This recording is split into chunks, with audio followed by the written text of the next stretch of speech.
Bonjour à tous, c'est Thomas Ludovox.fr, bienvenue dans ce Ludo Chrono. Aujourd'hui, je vais vous parler de 1988 Chirac contre Mitterrand. 1988 Chirac contre Mitterrand, c'est un jeu pour 1 ou 2 joueurs qui peut se jouer à partir de 12 ans et pour des parties d'environ 15 minutes.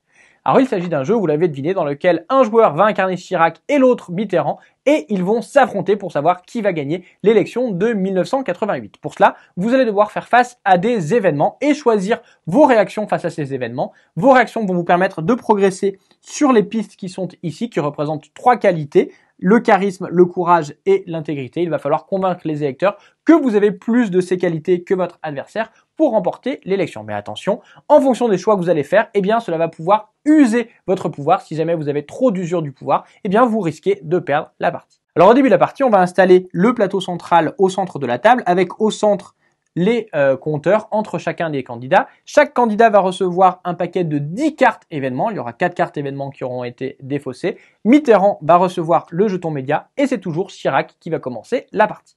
Lorsque c'est à un joueur de jouer, il va tout simplement piocher les 3 premières cartes de sa pioche événement et il va choisir d'en résoudre une. Par exemple ici, eh bien Chirac va choisir de résoudre l'événement sur la catastrophe nucléaire de Tchernobyl. On va lire ici le petit texte d'ambiance et le candidat va choisir comment il veut réagir. Donc ici, il peut soit choisir de déclarer que le nuage s'est arrêté à la frontière française ou bien il peut encourager des mesures de protection de la population.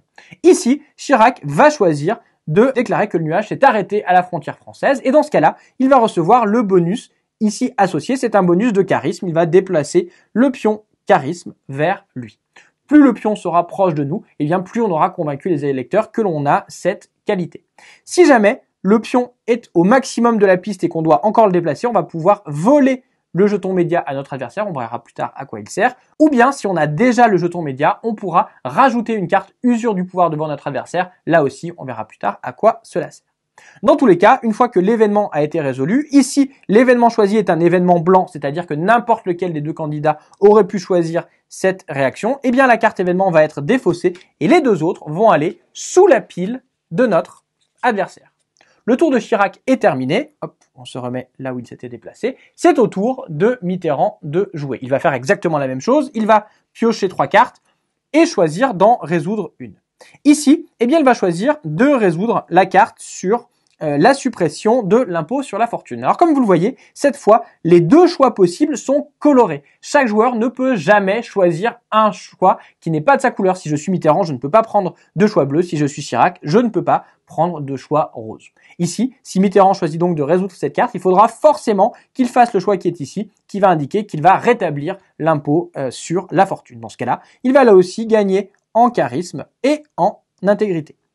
Les 2 cartes qu'il n'a pas choisies vont aller sous la pioche de son adversaire, mais cette fois, il a choisi une carte qui correspond à sa couleur et cette carte, au lieu d'aller dans la défausse, elle va être devant lui et elle va représenter son usure du pouvoir. Si jamais un joueur place une 6e carte usure du pouvoir devant lui, eh bien, il a immédiatement perdu la partie.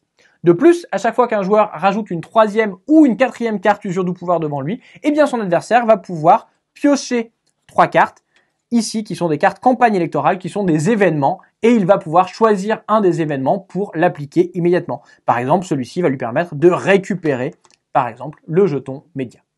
On va donc continuer ainsi jusqu'à ce que la partie s'arrête. Elle peut s'arrêter donc soit parce qu'un des joueurs a trop d'usure du pouvoir devant lui, soit parce que les joueurs ne peuvent plus piocher 3 cartes dans leur pioche au début de leur tour. Dans ce cas-là, on va tout simplement regarder où il se trouve sur les pistes de qualité. Si un joueur est majoritaire, c'est-à-dire qu'il est devant son adversaire sur plus de pistes que l'autre, par exemple dans cette situation, eh bien c'est ce joueur qui a gagné la partie. En revanche, s'il y a égalité, ici par exemple, eh bien chaque joueur est majoritaire sur une piste et il y a une piste à ex-aequo, c'est le joueur qui a le jeton média devant lui qui gagne la partie. 1988 Chirac contre Mitterrand, c'est donc un jeu dans lequel il va falloir bien choisir comment on réagit face aux différents événements pour pouvoir progresser sur les pistes de qualité de façon à apparaître comme le meilleur candidat et gagner la campagne. Voilà, c'est presque tout sur 1988 Chirac contre Mitterrand. Maintenant, à vous de jouer et à bientôt sur X.fr.